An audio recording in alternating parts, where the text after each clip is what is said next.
Terima kasih pemirsa Anda masih bersama kami di Editorial Media Indonesia. Bang Usman, kita saat ini mau coba mendengarkan dulu bagaimana sebetulnya kita bisa membantu warga rentan miskin. Kita sudah terhubung lewat saluran telepon dengan Direktur Eksekutif Institute for Development of Economics and Finance atau INDEF, Tauhid Ahmad. Lewat saluran telepon. Mas Tauhid, selamat pagi. Selamat pagi, halo. Mas. Selamat pagi. Ya. Halo, selamat pagi semuanya. Ya, selamat pagi. Mas Tauhid, kalau kita bicara warga rentan miskin, diperkirakan sekitar 115 juta orang. Ini jumlah yang besar sekali. Kalau pertanyaannya adalah melihat dampak dari COVID-19 ini, diperkirakan ada sekian juta orang yang juga bisa jadi kehilangan pekerjaan dan ini juga menambah lagi beban tekanan. Pertanyaan pertamanya adalah bagaimana memastikan warga rentan miskin ini tidak lagi lebih terpuruk, Mas Tauhid? Ya, menurut saya tentu saja pertama ya, ini kan sebenarnya sebagian besar rentan miskin sudah terdata di DTKS punya Kementerian Sosial. Tentu saja perlu ada updating data dan ini terutama berbasis daripada informasi pada tingkat yang paling rendah, yakni RT maupun RW. Yang kedua, memastikan bahwa apakah mereka penerima bantuan yang sudah disediakan pemerintah atau tidak, terutama untuk subsidi listrik, kemudian kartu sembako, dan juga BLT terutama non-Jabodetabek. Nah, kalau misalnya ternyata di fix data itu ternyata mereka tidak ada, yang otomatis katakanlah mereka tidak bisa kita jamin mendapatkan bantuan dari pemerintah. Nah, itu saya kira identifikasi pertama yang menurut saya krisis adalah orang yang justru di atas kelas hampir miskin menjadi hampir miskin. Ini mungkin jauh lebih banyak dan tiba-tiba begitu. Nah, biasanya yang katakanlah mereka punya penghasilan tetap, tahu tidak punya pekerjaan. Nah, ini banyak yang katakanlah kebanyakan adalah yang kena PHK begitu, yang kena PHK maupun yang unpaid labor, jadi dirumahkan tetapi tidak mendapatkan gaji honor dan sebagainya, itu juga banyak sekali begitu. Ya, itu kalau kita bicara jumlah dan sebarannya itu kebanyakan di Jabodetabek atau di mana ya, Mas Tauhid? Kalau saya lihat justru di Jabodetabek memang besar, tapi di luar Jabodetabek saya kira banyak sekali. Kalau lihat petanya yang rentan miskin ini justru banyak bekerja di wilayah berbasis pertanian, kemudian mereka juga bekerja di sektor perdagangan dan besar dan eceran. Jadi kalau saya lihat ya justru di luar Jabodetabek utamanya adalah pekerja-pekerja yang memang berbasis pertanian dan perdesaan, karena mereka sangat sensitif terhadap perubahan harga, terutama upah buruh dan sebagainya begitu. Nah, ini yang perlu diwaspadai. Apa cara tercepat tapi juga teraman untuk menyalurkan bantuan bagi warga rentan miskin ini, Mas Tauhid? Ya, saya kira kemarin Kementerian Sosial sebenarnya sudah mulai mendata beberapa tambahan rumah tangga ya, rumah tangga yang tidak masuk kelompok non DTKS. Tetapi katakanlah dia bisa diverifikasi pada level RT atau RW. Nah, itu jumlah alokasinya saya kira itu perlu ditambah, ada fleksibilitas jumlah rumah tangga yang akan dibantu. Yang kedua, saya kira besarannya juga harus tidak cukup. Kalau misalnya 200.000 atau 600.000, katakanlah pengeluaran paling rendah saja rumah tangga itu sekitar 2,3 juta. Jadi itu jauh sekali. Nah, dalam kondisi sekarang kan mereka katakanlah tidak bisa mendapatkan penghasilan, baik karena PSBB ataupun larangan untuk bepergian. Dan ini saya kira salah satu bentuk kompensasi pemerintah ketika memang mereka tidak melakukan kegiatan atau aktivitas ekonomi begitu. Oke, terakhir Mas, singkat saja, pendataannya ini bisa dipercaya tidak ya? Atau kan kalau kita melihat bantuan sosial sempat salah sasaran misalnya di Jakarta kemarin gitu, itu bagaimana Mas Tauhid? Ya, karena begini, kan data itu kan yang dimiliki oleh Kementerian Sosial basisnya tahun 2016. Sudah tidak update dengan kondisi 2020. Nah, tentu saja ya sambil berproses kita memaklumi bahwa itu butuh waktu dan tentu saja ini ada penambahan dan sebagainya dengan situasi sekarang ya harus dilakukan verifikasi ulang. Jadi ini penting. Nah, tentu saja pakai verifikasi indikator yang mudah sekali untuk dilihat rumah, kendaraan dan sebagainya. Saya kira itu cara paling cepat untuk memperbaiki data. Dan harus ada memang anggaran itu yang katakanlah anggaran itu perlu disusun. Selama ini kalau saya lihat dari komposisi ini kelihatannya tidak ada begitu. Padahal itu sumber dari permasalahan sosial yang akan terjadi dalam 1 atau 2 bulan mendatang. Baik. Terima kasih Mas Tauhid Ahmad sudah mencerahkan kami pagi ini. Selamat pagi Mas Tauhid. Selamat pagi. Bang Usman, ini memang sesuatu yang kelihatannya agak lupa karena biasanya yang dipikirkan awal yang miskin. Pasti yang paling miskin. Nah, pertanyaannya adalah kalau kemarin bantuan sosial itu beberapa sempat salah sasaran karena datanya memang tidak akurat ya. Nah, ini kan warga rentan miskin ini lebih tidak begitu jelas lagi kalau saya pikir ya, karena kan tadinya tidak miskin menjadi miskin. Nah, ini bagaimana Bang? Jadi begini, dari 115 juta menurut perhitungan Kementerian Keuangan pemerintah itu tidak semuanya jatuh miskin. Perkiraannya kalau kondisi berat itu 1, sekian juta yang akan jatuh miskin. Penambahan ya artinya Dan penambahan pasti dari kelompok rentan miskin tadi. Kalau kondisinya sangat berat itu 3,7 sekian juta tambahannya. Sekitar 4 juta lah ya? Ya sekitar 4 juta taruhlah begitu. Nah ini yang perlu diverifikasi datanya seperti apa. Karena tidak semua juga mungkin itu jatuh miskin dari 115. Jadi kan kalau kita lihat jumlahnya kan hanya 4 juta dari 115 berdasarkan forecasting begitu loh. Nah tadi juga disebutkan bahwa ada yang bergaji, tadi kan kategorinya yang rentan miskin gajinya 500-an sampai 1,2 juta pengeluaran. Tapi ada lagi kelompok yang namanya kita sebut kelas menengah. Itu 52 juta jumlahnya. 52 juta penghasilannya itu 1,2 juta sampai 6 juta. Nah ini punya gaji tetap tinggal di komplek. Ini juga repot nih. Dia sudah dirumahkan, mau daftar sebagai kelompok penerima juga malu barangkali. Atau orang tidak percaya juga Pak RT-nya. Loh rumahnya di komplek. Tapi dia harus bayar cicilan misalnya. Cicilan rumah, cicilan sepeda motor, cicilan mobil. Nah ini juga perlu diperhatikan. Jadi ada kelompok rentan miskin. Ada juga yang namanya kelompok kelas menengah, 52 juta jumlahnya begitu. Yang ini dilema tersendiri dia ini begitu. Kalau yang rentan miskin masih bagus nih begitu. Maksud saya bukan masih bagus apa, jadi kelihatan lah ya. Kelihatan lebih jelas ya. Lebih jelas. Ukurannya. Ukurannya lebih jelas. Terus ya ukurannya lebih jelas, dia tidak usah repot-repot lapor ke Pak RT misalkan saya di PHK loh dan seterusnya. Tapi yang kelas menengah ini begitu, masalahnya yang 52 juta. Iya, masalahnya kan dana juga terbatas Bang. Bagaimana kita memprioritaskan? Kita akan bahas di bagian berikut dan pemirsa tetap bersama kami, Editorial Media Indonesia segera kembali. Terima kasih pemirsa Anda masih bersama kami di Editorial Media Indonesia. Bang Usman, kita coba dengarkan dulu ya Bang, bagaimana pendapat dari pemirsa Metro TV. Kita sudah terhubung dengan pemirsa Metro TV di Jakarta Selatan. Ada Pak Syahril. Pak Syahril, selamat pagi. Pak Syahril, selamat pagi. Ya, selamat pagi. Selamat pagi Pak Syahril. Silakan Pak, pendapat Anda Pak, bagaimana kita menolong warga rentan miskin ini? Ya, ada 2 konsep yang mengatasi masalah ini ya. Yang pertama itu dasar berpikirnya itu adalah kan penggunaan masker, cuci tangan yang menggunakan air mengalir dengan disertai sabun, jangan memegang hidung, mata dan mulut. Ini konsep kritikal daripada critical point untuk mencegah penyebaran ya. Kita menyadari ini dipegang teguh, ini dijadikan sebagai inti daripada usaha ini. Oleh karenanya di situ kan ada peluang, ada ranah.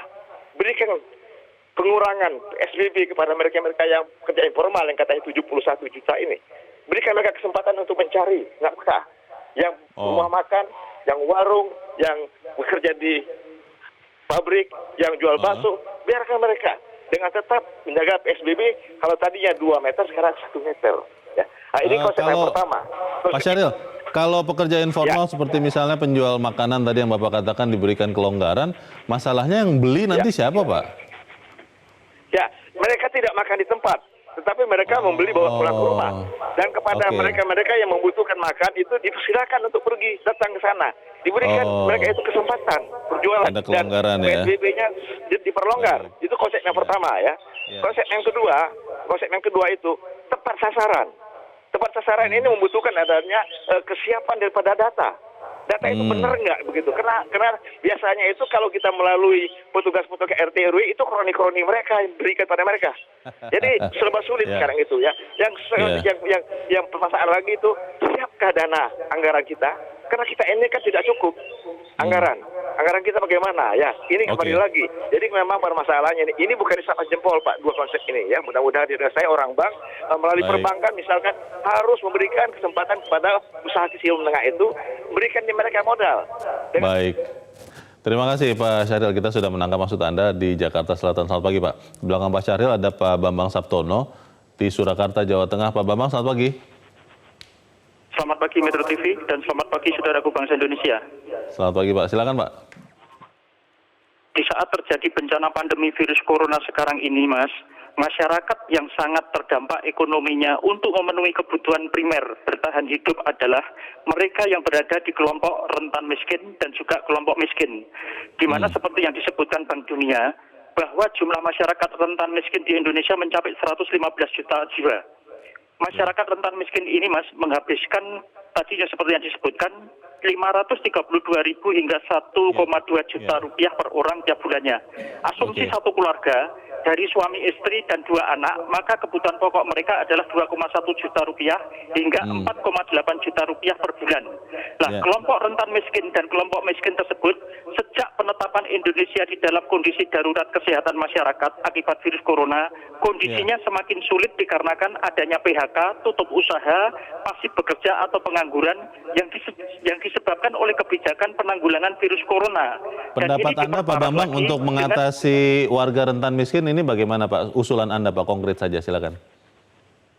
Ya, harusnya pemerintah memang mengalokasikan dana untuk bantuan sosial kepada masyarakat rentan miskin dan juga masyarakat miskin.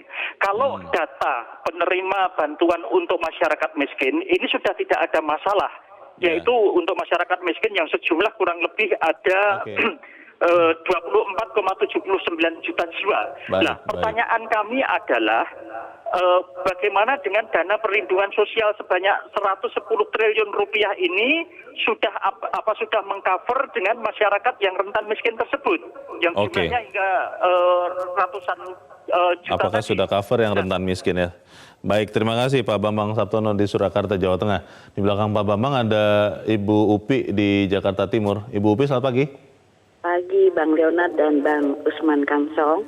Selamat pagi Bu. Silakan Bu, pendapat Ibu. Kalau saya punya pendapat saya saatnya ya semua pihak harus membantu termasuk instansi-instansi non-kementerian dinas sosial. Contohnya Polri melalui Satlantas kemarin sudah saya lihat mulai membagi-bagikan bantuan kepada sopir-sopir angkutan umum. Ya kan? Instansi lain juga bisa membantu. Semuanya harus membantu sesuai dengan bidangnya, seandainya perbankan yang disebutkan Pak Syahril, seandainya perindustrian bagaimana. Nah saya sendiri ini bukan kroni-kroni RT RW yang disebutkan Pak Syahril tadi, memang benar, saya ini sebenarnya rentan miskin. Saya pensiunan yang dapat 1,2 setiap bulan dengan satu keluarga karena pensiunan janda. Itu tidak pernah ditengok oleh RT RW karena dia sudah pensiunan, merasa sudah aman, padahal 1,2. Itulah. Jadi di sini kroni-kroni itu masih tumbuh, nggak objektif. Bahkan nih saya lihat sendiri, walaupun KTP di tempat domisilinya sesuai, tapi dia pengontrak, tidak akan ditengok oleh RT RW, terutama yang wilayah-wilayah yang tidak majemuk ya. Kalau yang majemuk mungkin masih enak, yang nggak majemuk ini. Ini masih ada nih. Jadi saya sendiri sering, gimana ya, mau bantu lewat apa saya ini gitu loh. Jadi yang orang ngontrak domisilinya sesuai, karena pengontrak nggak ditengok sama RT-nya. Ini terjadi loh. Terima kasih Bu Upik untuk pendapat ataupun cerita Anda pagi ini. Selamat pagi Bu Upik. Nah ini nyata ini Bang, bahwa Bu Upik di Jakarta Timur karena dianggap sudah mampu mungkin tidak diperhatikan lagi, bagaimana Bang? Ya itu, maka peran dari orangnya yang bersangkutan juga menjadi penting untuk berinisiatif, katakanlah ke RT, ke RW, mungkin terlewatkan atau pendapat yang nggak apa-apa, aman-aman aja begitu mereka karena rumahnya dan seterusnya. Ada pendapatan juga, walaupun mungkin juga begitu. Pensiun ya. Mungkin pensiun tapi dianggap punya anak yang bisa membantu, mensupport begitu. Nah, tetapi kalau yang membutuhkan lapor saja ke RT, lapor ke RW begitu. Selain yang nomor 2 juga RT RW-nya ya harus berkeliling mendata tadi yang punya rumah kontrakan, yang barangkali usahanya tutup atau tidak bisa bekerja lagi di PHK. Nah, ini juga menjadi penting, dari situ kemudian ke atas begitu kan, sampai ke pusat. Nah, baru kemudian pusat bisa merumuskan seperti apa. Jadi anggaran sosial 110 juta itu kan 110 triliun itu nanti bisa saja ditambah sebetulnya, ya kan, dicari realokasi, refocusing lagi. Ini kan berdasarkan data yang tersedia saat ini dengan forecasting. Kira-kira berapa sih tadi yang tambah miskin? Jadi miskin. Oh 3-4 juta katakanlah kalau kondisinya berat. Nah itu semua mestinya sudah tercover oleh pemerintah oleh anggaran 110 juta itu tadi. Tapi kemudian muncul lagi kelas menengah seperti apa? Ya kelas menengah sebetulnya katakanlah ketika dia punya kredit rumah katakanlah itu bisa mengajukan keringanan. Nanti bank kan akan memverifikasi. Ya jadi misalkan kalau dia ASN, ASN kan tidak bisa mengajukan keringanan. Kenapa? Gajinya kan utuh dia, tidak ada pengurangan kan seperti itu. Atau begini, ada orang yang pernah ada kejadian, ini dia sopir transportasi online itu mengajukan ke bank keringanan cicilan mobilnya, padahal itu kan dia sewa sebetulnya. Ada orang yang punya ini sebetulnya mampu, tapi coba mengakali misalnya. Ada juga yang seperti itu begitu kan. Jadi akan dicek. Atau begini, bank ini kan taruhlah dia masuk kelas menengah, kemudian dia mengajukan keringanan kredit, padahal kan bank tahu apakah gaji dia masih utuh atau berkurang? Karena kan ditransfer ke bank kan, ditransfer ke bank. Apalagi kalau kreditnya juga ke bank sama itu. Juga bank yang sama. Iya, bank yang sama. Tapi kalau di bank lain juga kan ada komunikasi antar bank kan begitu kan. Nah jadi ini saya kira tidak mudah, tetapi bukan tidak bisa. Nah yang penting lagi tadi seperti dikatakan Bu Upi ya, solidaritas juga penting buat kelompok rentan ini. Ya, satu hal yang tidak dimiliki oleh negara lain di Indonesia dalam penanggulangan COVID adalah gotong royong tadi itu begitu. Indonesia masih kuat dengan itu. Indonesia masih kuat, satu itu. Kedua juga kreativitas. Ya, misalnya ada yang tadi disarankan Pak Syahrir, ya kan, seperti apa. Nah karena itu kenapa pemerintah tidak menutup betul-betul KRL? Ya karena supaya orang-orang masih bisa bekerja, cuma dibatasi kan begitu. Nah masalahnya kalau misalnya tadi usulan Pak Syahril dilonggarkan begitu ya Bang ya, PSBB-nya supaya pekerja informal, pedagang begitu bisa berusaha, bukankah itu bisa menjadi peluang lagi gitu? Betul, itu bisa jadi ruang lagi. Nah karena itu saya kira begini, nomor satu tentu saja kalau kita semua disiplin, maka coronanya ini makin cepat selesai. Maka akan pemulihannya akan lebih cepat, nomor satu itu. Tetapi kan selama coronanya masih ada, apa yang harus kita lakukan kan begitu. Apa yang diusulkan Pak Syahrir mungkin bisa ditimbang-timbang asalkan protokol kesehatannya itu tetap dijaga begitu. Kembali masalahnya adalah pelaksanaan di lapangan Bang. Beberapa kejadian karena mungkin monitoringnya lemah begitu, akhirnya tidak tepat sasaran dan malah tidak bisa membantu. Kita akan bahas nanti itu di bagian berikutnya. Pemirsa tetap bersama kami, Editorial Media Indonesia segera kembali. Terima kasih pemirsa Anda masih bersama kami. Kita di bagian akhir dari diskusi kita pagi ini. Bang Usman, pertanyaannya adalah begini Bang, kalau memang kemudian konsepnya sudah baik, datanya diperbaiki begitu, tapi kembali pertanyaannya adalah pada saat eksekusi di lapangan, itu suka tidak tepat sasaran, atau seperti tadi kata Bu Upik, jangan-jangan ada semacam kroni begitu, hanya orang-orang yang dekat dengan RT, RW lah yang kemudian diprioritaskan. Ini bagaimana Bang? Iya, saya kira hal seperti itu jangan sampai terjadi ya. Zaman dulu kan seperti itu, terutama kalau BLT kan, bantuan langsung tunai. Nah kenapa waktu itu Pak Jokowi mengubah menjadi kartu-kartu semacam itulah begitu supaya tepat sasaran. Dan tidak disunat begitu ya. Dan memang kelemahan dari bantuan langsung ini, apakah bansos, apakah sembako, apakah uang cash, itu adalah ya tadi bocor kemana-mana, artinya tidak tepat sasaran. Nah karena itu sekarang yang diperlukan adalah kejujuran kita semua, keterbukaan kita semua, supaya hal tersebut tidak terjadi. Nah kalau ada hal-hal yang tidak pas, seperti tadi yang Bu Upi sampaikan, itu dilaporkan, ya dilaporkan supaya tahu aparat begitu, supaya tahu. Dan memang dalam kondisi seperti sekarang ini kan muncul macam-macam lah, apa namanya, kepanikan. Kita belum pernah menghadapi hal ini sebelumnya, sehingga pasti ada kelemahan-kelemahan seperti di DKI tadi. Tetapi yang paling penting adalah bagaimana memperbaiki itu. Ya pasti ada lah, pasti ada. Tapi kemudian yang 1 atau 2 atau 3 itu tidak kemudian menjadi apa namanya, ya kendala seolah-olah semua terjadi begitu. Ya karena itu saya kira kita terus memperbaiki data-data itu. Masalah pandemi ini kan sesuatu yang tadi Bang Usman katakan juga tidak ada sejarah sebelumnya. Ya. Kita belum pernah mengalami seperti ini. Sehingga akhirnya kalau terus terang saya khawatir begini Bang, kalau kita memang sama-sama disiplin, maka mungkin kita akan sprint ya. Ini PSBB di rumah ini jangkanya pendek. Tapi kalau kemudian kita tidak disiplin, jangan-jangan ini berubah menjadi sesuatu yang seperti maraton begitu. Nah, seberapa antisipatif pemerintah dan juga kita bersama, karena kita belum tahu kapan pandemi ini akan berakhir untuk menjaga warga rentan miskin ini. Iya, pilihannya kan 2 ya, kesehatan dengan ekonomi. Dua-duanya ini harus ditanggulangi oleh negara kita secara paralel.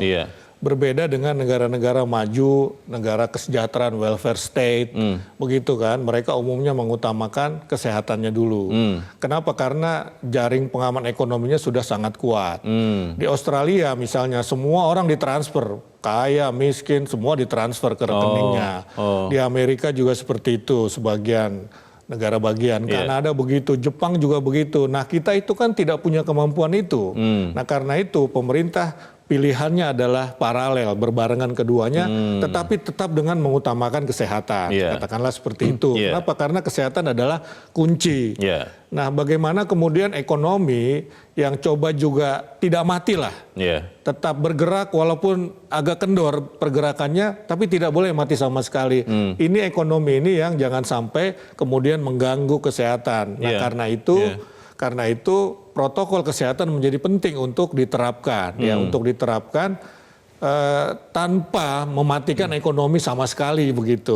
Jadi saya kira 2 hal itu ya seninya ada di situ kita, ya seninya ada di situ. Karena itu kita sama-sama disiplin. Ya, kita harus disiplin sehingga cepat berlalu, tadi sprint aja, tidak usah maraton, tetapi kita juga tidak mati secara ekonomi begitu. Semoga itu yang bisa kita lakukan sama-sama. Terima kasih Bang Usman sudah hadir di tempat ini. Selamat pagi Bang. Selamat pagi. Pemirsa, pandemi COVID-19 merupakan bencana nasional. Harusnya semua elemen bangsa ikut bergotong royong untuk menanggulangi dampaknya. Mengingat terbatasnya kemampuan anggaran pemerintah. Perbankan pun bisa ikut menjadi pahlawan dengan meringankan beban debitur. Mari kita sama-sama membantu sesama kita. Saya Leonard Samosir, terima kasih Anda sudah menyaksikan. Selamat pagi.